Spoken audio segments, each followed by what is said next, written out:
Amanda Starantino. From the station working for you, this is WRTV News at 11, streaming now.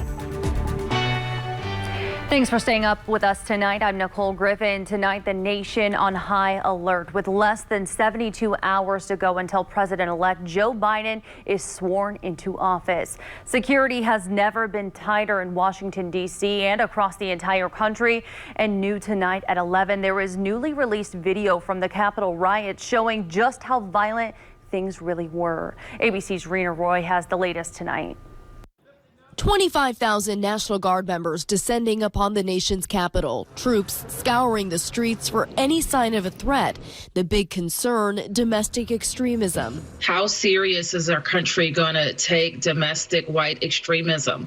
And I think what we saw here last week is that we didn't take it seriously enough. Authorities establishing a large security perimeter called the Green Zone, where roads are shut down. In D.C., at least 3 people arrested in separate incidents, including 2 men carrying guns and ammunition. At least 10 states activating the National Guard. This mission is about protecting our republic itself. And now disturbing newly released video shot by the New Yorker's Luke Mogelson during the Capitol Hill siege shows the horrifying violence. Rioters brawling with police on a manhunt for lawmakers. Where the are they? Where the forcing their way into the Capitol and eventually into the Senate chamber.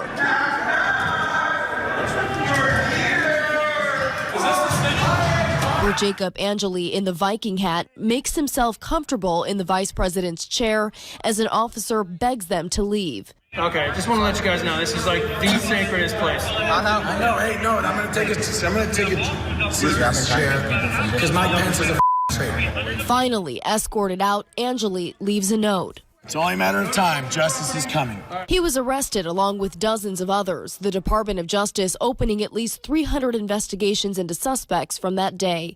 Rena Roy, ABC News, New York. Rena, thank you. And tonight we know at least one person from Indiana is among those in trouble for the violence in D.C.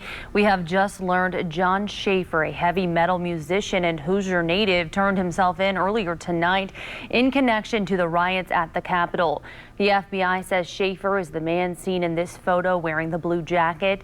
Schaefer is facing 6 charges. He was born in Franklin but currently lives in Columbus. He's the founder of a music band called Iced Earth. And with the inauguration of Joe Biden now just 3 days away, the FBI and local police agencies are monitoring reports that there may be protests at state capitals across the country. Around the State House downtown, no parking signs are now up, and the state government complex will be closed to the public Tuesday and Wednesday, and the General Assembly will not be in session on those days. The governor's office says there have been no credible threats against the State House. The Postal Service has also sealed some mailboxes in that immediate area. Tonight, an Indianapolis mother is sharing news of a reward with WRTV for information that leads to an arrest and conviction in her son's death. Tomorrow marks 3 years since Trayvon Mann was found dead in the area of 42nd and Post Road. His mother, Kathy, is continuing her fight to get justice in his case. She says Trayvon's death was brutal. Kathy says people have reached out to her from all across the entire country and even the world, showing their support, and she is now able to offer a $10,000 reward. It's not just about Trayvon. There are so many unsolved murders in Indianapolis. Not just of teenagers, but just in general. And we need answers.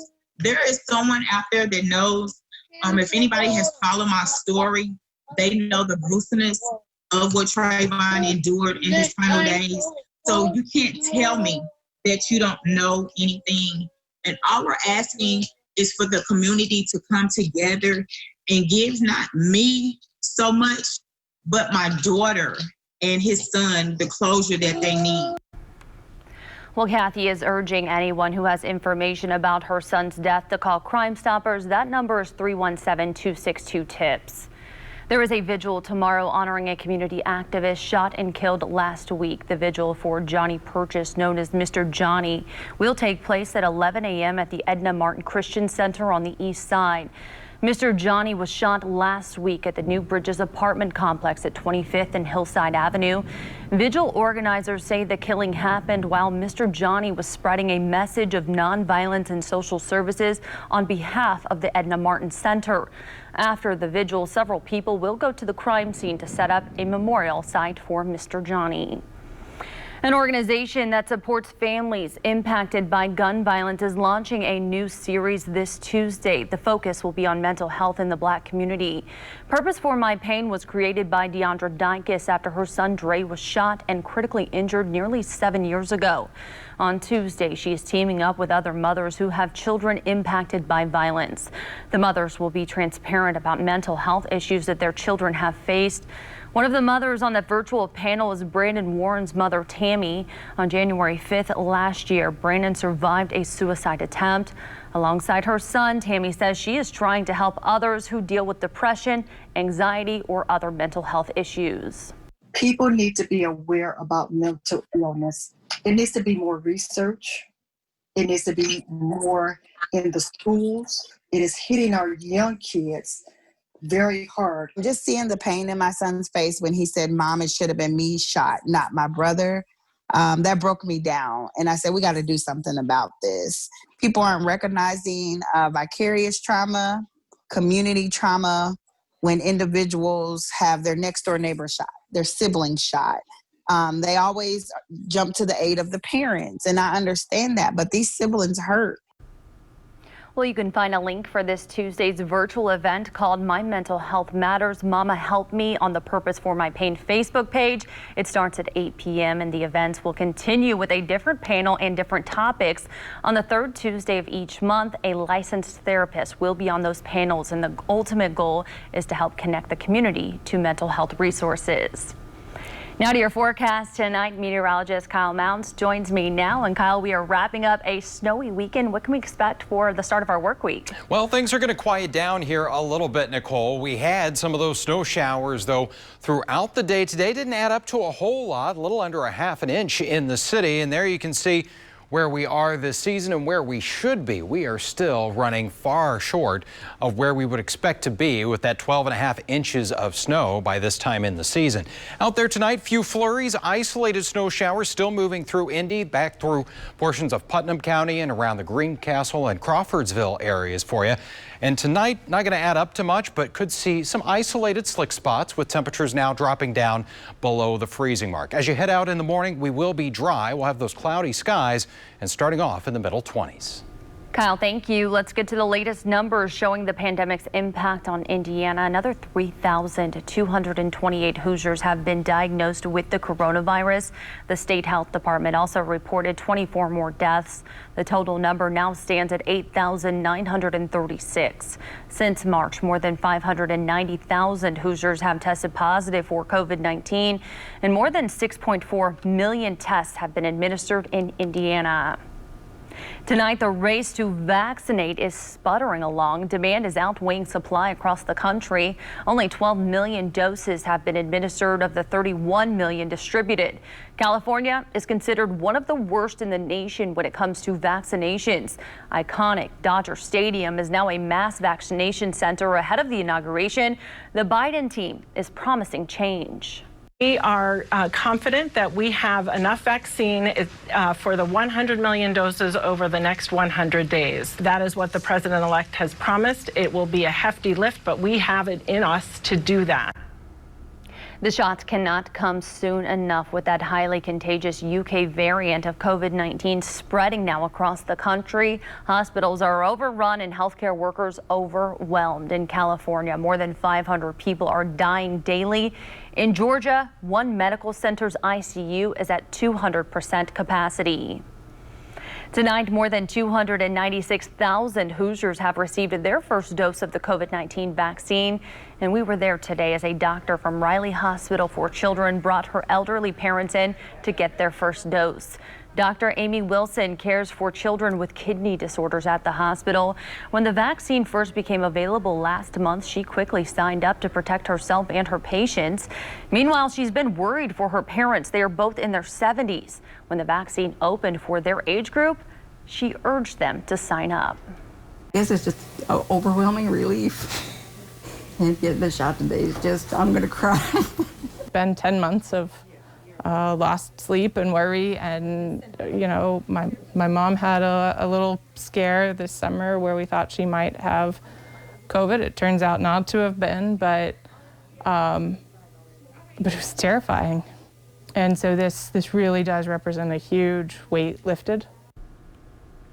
Dr. Wilson tells us her parents originally had an appointment closer to their home in Lebanon, but it was not until February. This is a good reminder tonight. If you have not scheduled your vaccine appointment, you can get registered at any location convenient for you outside of the county you live in. By far, this has been a best weekend I think downtown Indy's had, period. It is safe to say hundreds, if not more, spent time in and around the downtown area Sunday between events like Disney on Ice and a national cheerleading competition. WRTV reporter Nikki Dementri went downtown today and spoke with one downtown Indy restaurant. The owner there is welcoming back visitors. We're going from a period of time where we didn't have much going on, and now we've got to look at it as going, what do we need to do to get prepared? Prepared for this. Potential new and returning customers as events return to downtown Indianapolis this past week. Downtown's completely vibrant again. It's so awesome to see. Kels Watson, owner and operator of franchise restaurant Sauce on the Side, says takeout, to-go, and curbside has helped his downtown business survive. Just hit a year here, and we made it through our first year. Hopefully it's the worst year ever, and everything moves forward. But that's all changing now as events bring people back downtown. Research from the National Restaurant Association supports that. The organization details, quote, consumers' pent-up demand is high. It's not as hopeless, and you can see like a light at the end of the tunnel. Hey, we're turning it around. Earlier this week, Disney on Ice started at Bankers Life Fieldhouse, and with it brought the first paying spectators to the stands since the pandemic began. We brung Lee that down so he can see Disney on Ice. So we here early, so we stopped in the restaurant over here to, you know, relax before the show starts. And this past weekend, the convention center saw cheerleaders from various states compete in a national competition. It's like a spur of an economy happening again. As for questions on health concerns with more people coming downtown, Watson says he feels people are acting responsibly and doing their part to stay safe. We've been practicing it for 9 months. We should be professionals by this point. Everybody knows what's going on. Signs are on doors. Everybody been locked up at home so much, and I was one of those people. I'm finally getting out. New year, new beginning. The countdown to March Madness is on, and with it brings a lot of excitement and possibility here. Those at Sauce on the Side say they're excited about what may come, but they have some questions that still need to be answered. For now, in downtown Indy, Nikki Dementri, WRTV. Nikki, thank you. And the owner of Sauce on the Side says he hopes he can continue ramping up business as the year goes on. He is looking at hiring additional staff to help as more events are planned for downtown Indy. A man murdered in a local parking lot. These photos show the people who may have been responsible. Can you help track them down? We'll have the very latest details coming up next.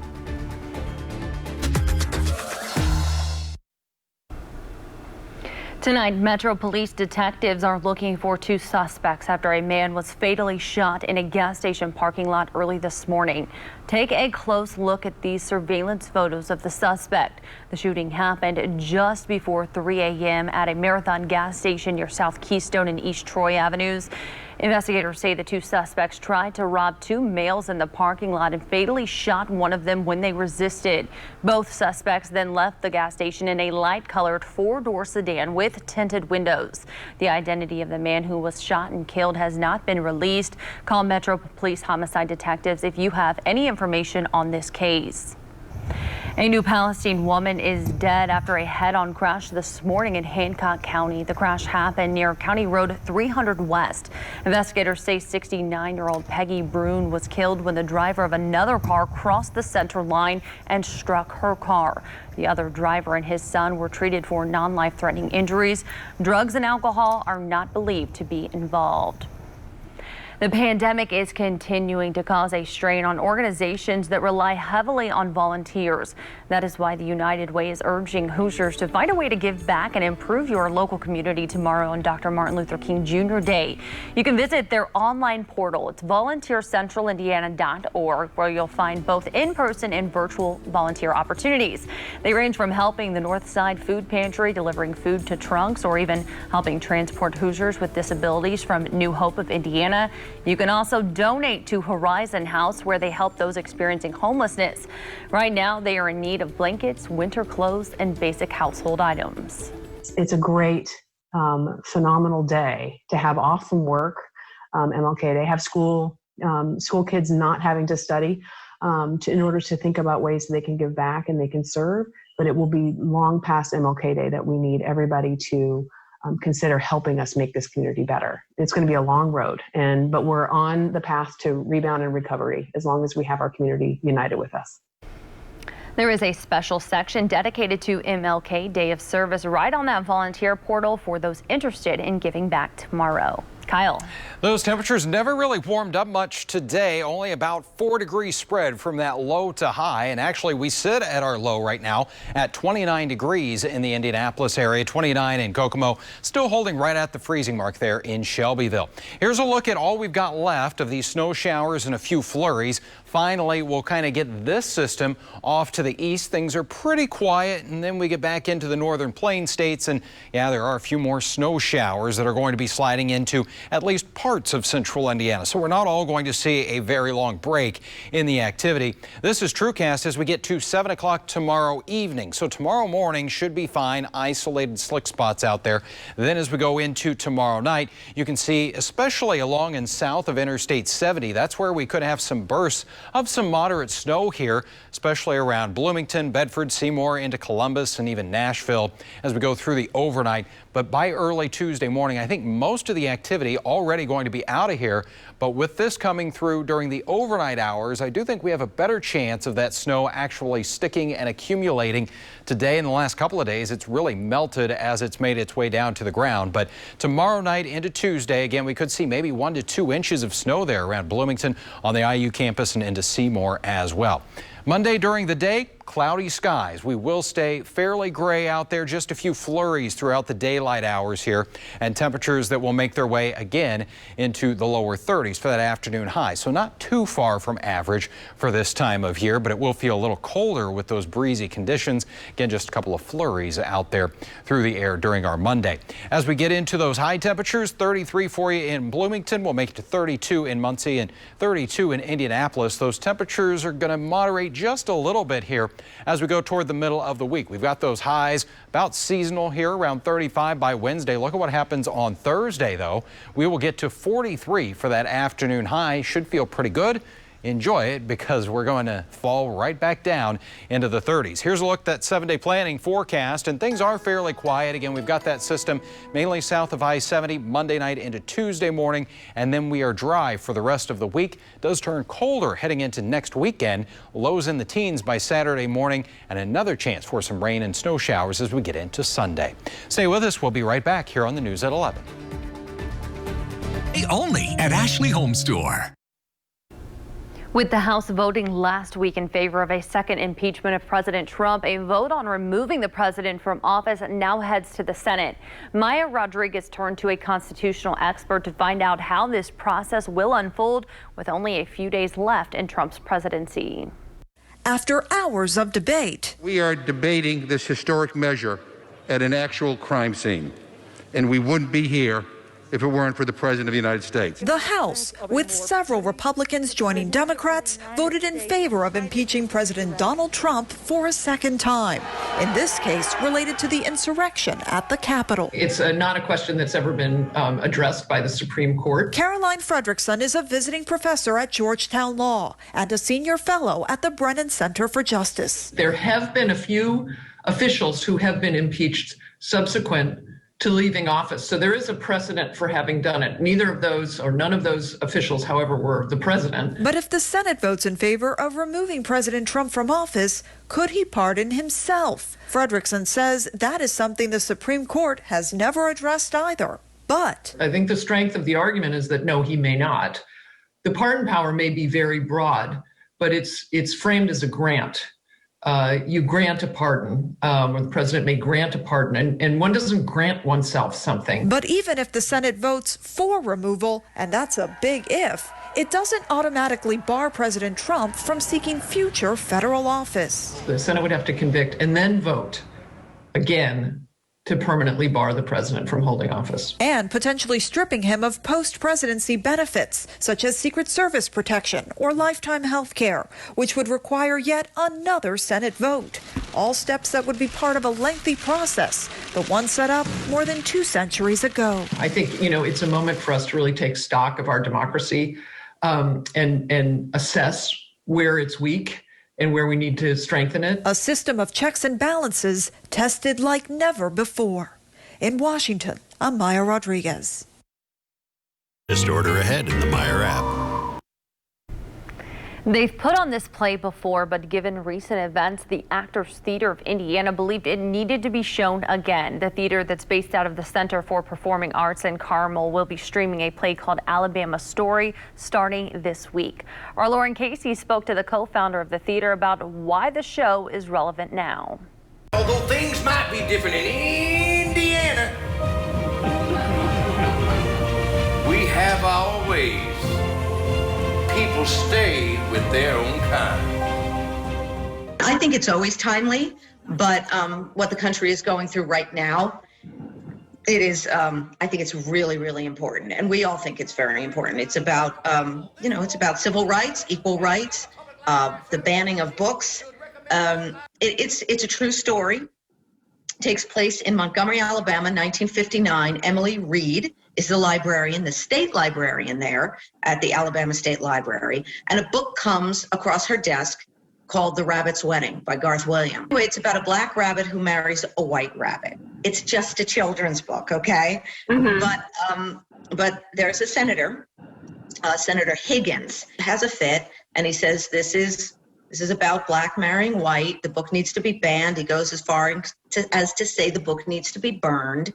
And so it's a real head-to-head between the senator and Emily Reed. What do you hope people get out of this? It's obviously a theme that's just kind of been weaving itself through our society over the course of years, and it seems to keep being something we're talking about. This play is powerful. It's powerful for any time. But now I do hope people, if they didn't see it in our season, I do hope that they do watch it, because it really, the message,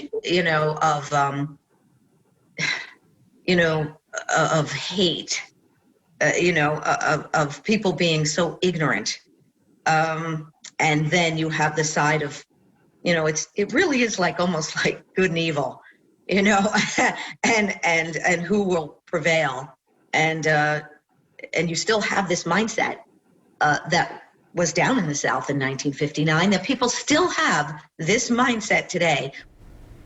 The streaming performance of Alabama Story premieres tomorrow on the Martin Luther King Jr. holiday, and it runs through February 14th. You can get tickets for the show online at the website on your screen. That's atistage.org. Kyle. Clouds with a few flurries tomorrow and 32. Then tomorrow night into Tuesday morning, areas south of I-70 around Bloomington, Columbus could see 1 to 2 inches of snow. The rest of the forecast is fairly quiet there, mild by Thursday, but then we are cold heading into next weekend.